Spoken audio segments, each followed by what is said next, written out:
What is good, cyber world? It's your girl, Ash Brown, and this is the Ash Brown Uncensored Show, right? Yes, this is a show in which I'm going to talk about random stuff. I'm going to talk about whatever's on my mind, and maybe something crossed my thought process, or I talked to a friend that I haven't chatted with in a while, and maybe it stirred up some ideas and feelings inside. You just never know what you're going to get on the show. But today, I am talking about my quest in relationships and dating and all that other crazy stuff that I've dealt with throughout the years. So, I've come to the conclusion that number one, I had a thing for narcissists. I don't know what it is. I definitely had a thing for narcissistic men and dealing with their foolery, their tomfoolery. I'm over that. I'm a couple years from 40. I'm done with it. The minute that they show just a little slight bit of narcissistic personality disorder, I'm out the door. I'm not dealing with it. I'm not here to coddle your inner child. I'm over it. You say I'm evil. You say I'm the devil. Well, what does that make you, sir? What does that make you? It's a good question. Good question. Okay, so the second half of this is, after some much reflection, a lot of the guys, with the exception of maybe two, a lot of the last couple of guys that I've dealt with have tried to pass off their children on me.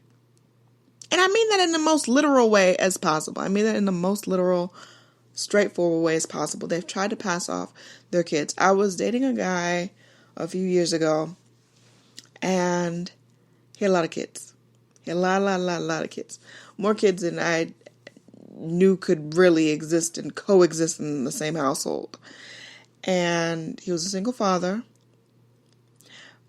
But he had a bunch of kids that were under the age of 18. And I was like, that's a lot to deal with.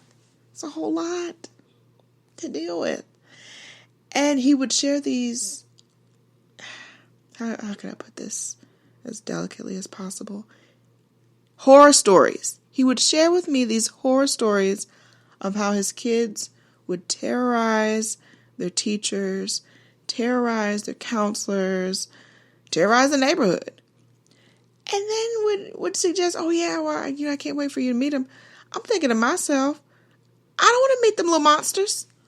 No. I don't want to meet the little monsters. He had a set of twins, and then a boy and a girl, and it was a lot going on. I don't want to meet them little monsters because you're not painting the best picture. You're not even trying to play it off. You are not even trying to play it off, sir. And he tried to lay groundwork for me to bond with these kids, and I always had an excuse. Every time it was something for us to hang out with me and them badass kids, I would make up some kind of excuse and get the hell out of it because we don't do that. We're not dealing with that. No. Not dealing with it. Second example happened a few years ago. Another single dad. Kids when they're under like high school age, like I'm not dealing with men with small children anymore. I'm not doing it. It's too much. It's way too much. The mother is going to be involved to some extent. These kids are going to need values reinforced on a regular basis if they don't already have them. And I am not enough of an authority. Me as a girlfriend to a guy, I'm not as much of an authority to where they're going to take what I have to say serious. Why should they? In all honesty of it, if the roles were reversed, why am I going to listen to you? You ain't my mama. And that's all that it's going to take. That's it. But this is another one trying to pass off his kids on me and force me into stepmommy. Force me into being the stepmom. And it's going to be great. And then also like tying in having his baby. See,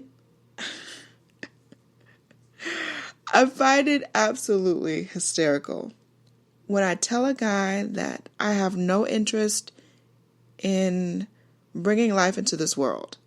I have no problem in mentoring kids and being big brother, big sister type of situation. Yeah, I can absolutely be a mentor. But as far as bringing children into this world, this wicked world, no, I'm good. I'm good. And repeatedly, as in, continuously, as in on a regular basis, as on a weekly time frame, this guy would ask me if I would change my mind about having kids. If I change my mind about having kids. You change your mind? Every week he would find a different creative way of asking me if I would have his baby. And every week, I would turn his ass down. He probably scratching it like, why isn't my magic, my voodoo working on her? Because it ain't nothing to work on me. No, it ain't. I'm not the one. I'm absolutely not the one. I done been through some stuff in life, y'all, that only God knows how I made it through, in all honesty of it.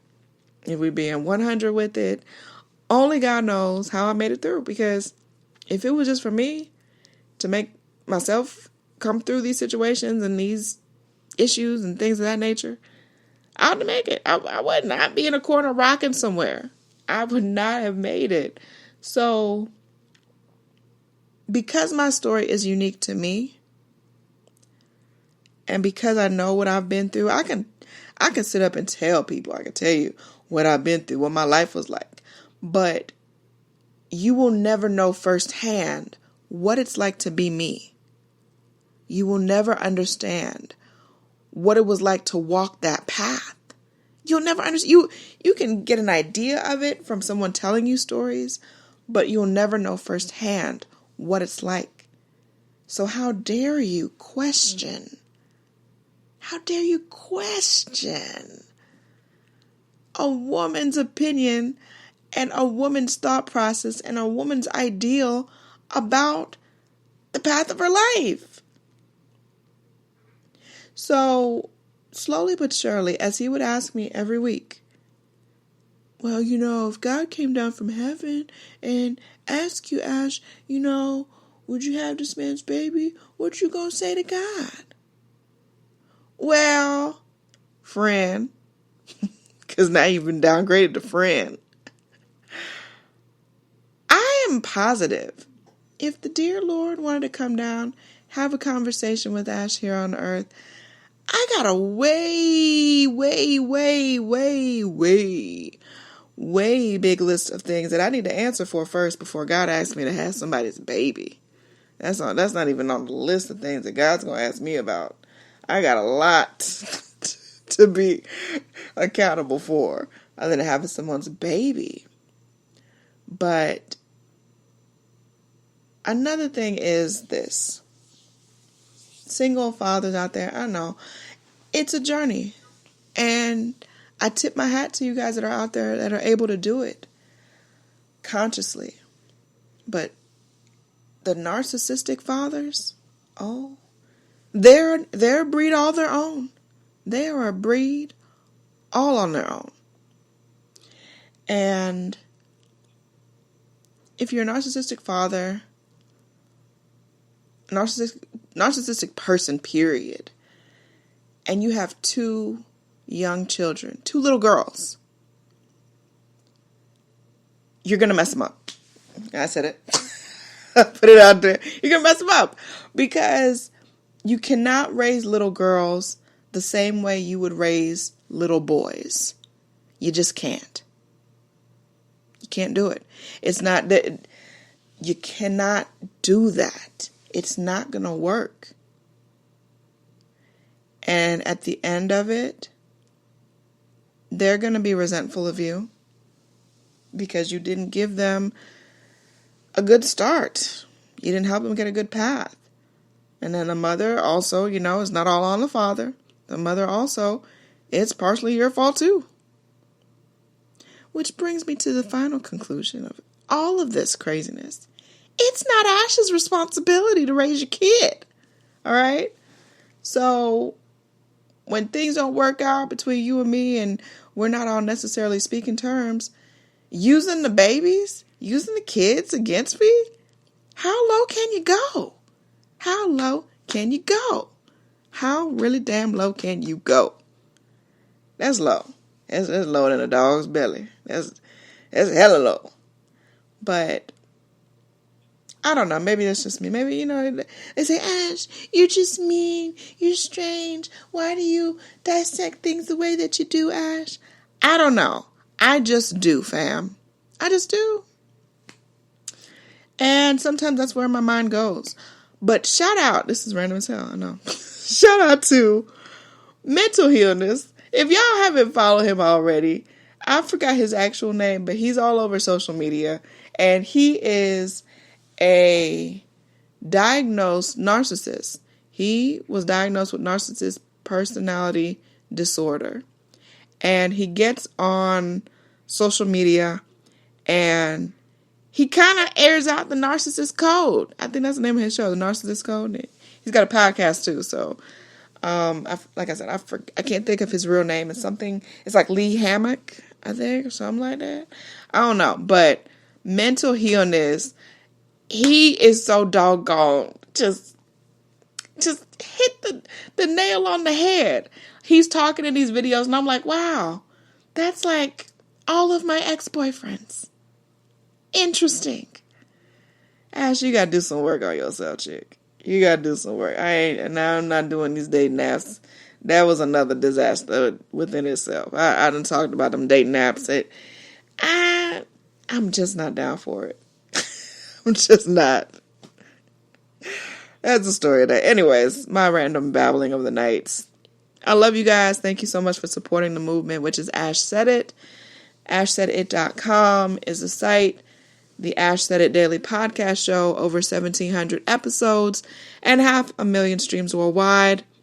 Wouldn't be anything without you guys. So I thank you so very much. I do. I appreciate y'all. I love y'all.